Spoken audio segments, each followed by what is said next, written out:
J'ai bien dit pas toutes les femmes, mais la plupart de ces femmes qui vont en Afrique pour aller épouser les hommes, c'est parce qu'en fait, il y a peut-être 10 ans, 15 ans passés, 20 ans passés, elles ont demandé le divorce. Certaines d'entre elles ont chassé leur mari de la maison. Elles ont estimé qu'elles ont un bon travail, elles n'ont pas besoin d'hommes dans leur vie. Il y en a encore aujourd'hui, malheureusement, qui ont le même discours, le même langage. Mais je vous dis, mesdames, vous regretterez ce discours-là. C'est vers les 45 ans qu'on commence à lire l'heure.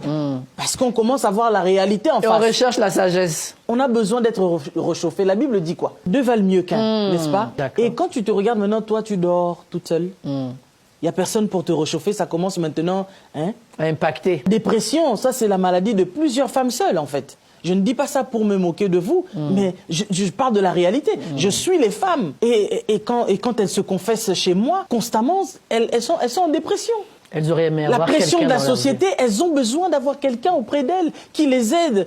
C'est pas seulement une question de finances, parce que vous savez, quand les femmes divorcent de leurs hommes, souvent c'est ils contribuent pas, ils donnent pas l'argent, il fait pas ci, il fait pas ça, il est pas sérieux, il est pas ceci, il est pas cela. Mais maintenant, 10 ans plus tard, 15 ans plus tard, quand elles commencent à chercher à nouveau un homme, c'est les mêmes qui disaient que non, il donne pas, elles disent non, j'ai même pas besoin de son argent, j'ai juste besoin de sa présence.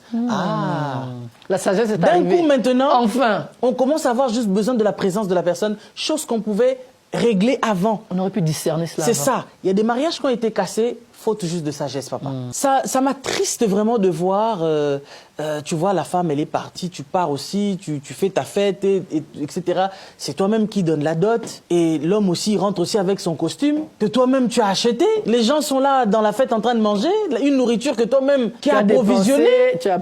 C'est toi qui as tout fourni. Je sais pas, nous autres sommes bantous, quoi, africains, que chez nous, on connaissait pas ces choses-là. Nous savons que c'est l'homme. L'homme est responsable, même s'il n'a pas beaucoup, mais le peu là qu'il a, c'est ça là même qui compte dans le foyer. Le monsieur là que toi, madame, tu pars épouser, il n'aura pas le même respect que si c'est lui-même qui avait dépensé ses deniers pour t'épouser toi.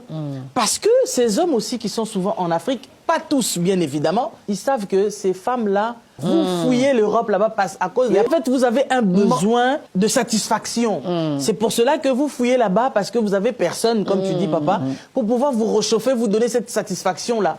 Aujourd'hui, il y a combien de femmes concombres? C'est-à-dire, quand vous allez dans les supermarchés, quand vous achetez les concombres, c'est pas pour faire du jus avec, mais c'est parce qu'il y en a qui utilisent le concombre comme un objet sexuel. Malheureusement. De plaisir.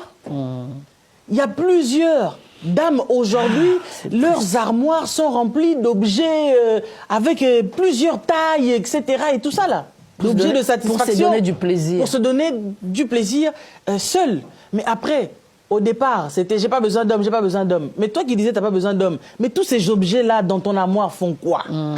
Ça t'apporte ce qu'un homme aurait pu apporter. C'est ça. Donc, c'est-à-dire, quelque part, tu as quand même besoin de l'homme. Alléluia. Puisque la chose que la machine, là, soi-disant, est en train de faire, c'est ce qu'un homme est censé faire, en fait. Alors, donc, quelque part, tu as besoin d'un homme.